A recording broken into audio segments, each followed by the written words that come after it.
We're going to talk today, Paul, about some of your first-time homebuyer programs, and then I want to get into the $15,000 down payment assistance program. Okay, now that the grant is over, right? The grant for 17.5 is no longer there. So let's talk about first-time homebuyer programs first. As everyone knows out there right now, the market's starting to change. I mean, interest rates are starting to drop, and again, obviously, the spring market's very close to coming together. So I think first-time home buyers are key right now. Anyone looking, first-time home buyer. Let me just explain what that is. Obviously, someone buying their first home, of course, but also if you've owned homes in the past, but it's been more than 3 years since you last owned, essentially you become a first-time home buyer again. So there are repeat people who can be first-time home buyers after 3 years. Keep that in mind. So I would say the most common first-time homebuyer program, I mean, obviously with, FHA in particular, that's 3.5% down. That's good for single-family homes all the way through 4-unit properties. So 3.5% down. Typically, credit scores need to be around 600 plus. That's a very, traditional program most people are aware of. I think a lot of first-time homebuyers take advantage of that program. Another program that I feel is is a good option that most people maybe are not aware of is conventional financing with first-time home buyers. So everyone thinks conventional, you have to put down 20% or 5%.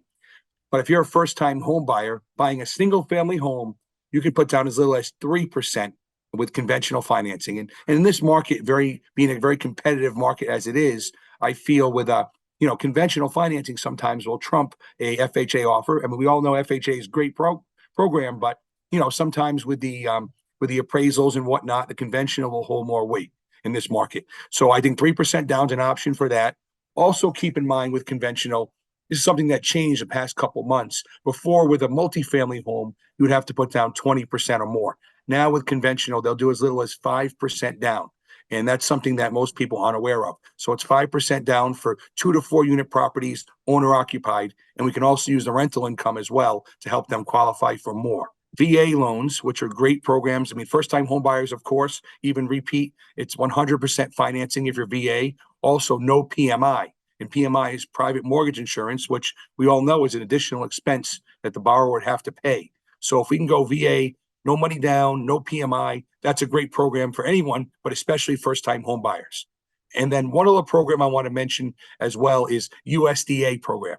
That's another program. It's geared toward again, first-time home buyers, of course.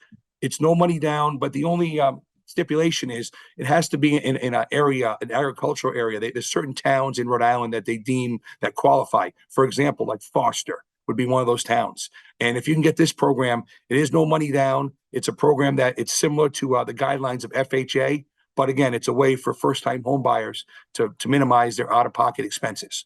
So I feel like these are some of the first-time homebuyer programs that are most popular in this market. And I know you mentioned you wanted me to mention the $15,000 down payment assistance program with Rhode Island Housing. So something else I wanted to bring to light is everyone's heard of the $17,500 grant they had. Obviously, this time around, it was very short-lived. It lasted a couple of weeks. They even said to us initially, Rhode Island Housing, hey, listen, we have this program.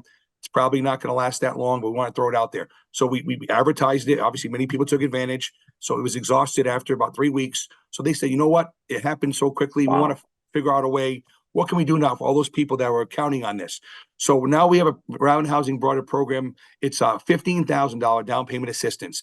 Essentially, it can be used toward your down payment as well as your closing cost. And so this is a program where it is something that would have to be repaid back in theory. What I mean by that is, when you buy the house, that money's given to you at closing. It's a no interest loan, no payment loan, as long as you own the house. If you were to sell the house, refinance the home, or maybe add someone else to title, then it would have to be paid back, or meaning added back to your loan. So it's a way to get $15,000 in the short term. It's a great program. It's for first-time home buyers or someone who has owned a home in 3 years or more. Minimum requirement in this program is a 660 credit score. In addition, there are a couple of their income limits. Real quick, without going in too much detail, if it's 1 to 2 people living in your home, it's about $120,000, the income limit. If you have 3 to 4 people living in your home, it's about $140,000 income limit.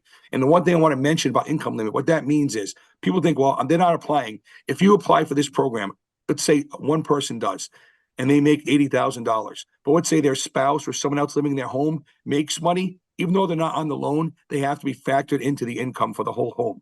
So that's the one thing that's a little bit different. It doesn't matter who's in the loan, it's who lives in the house with you. So that's the only little caveat with this program. But again, it's a great program. We can close in 30 days. It's something that I think first-time home buyers now should take advantage of, because it's free money that you're not paying back until you sell a house down the road.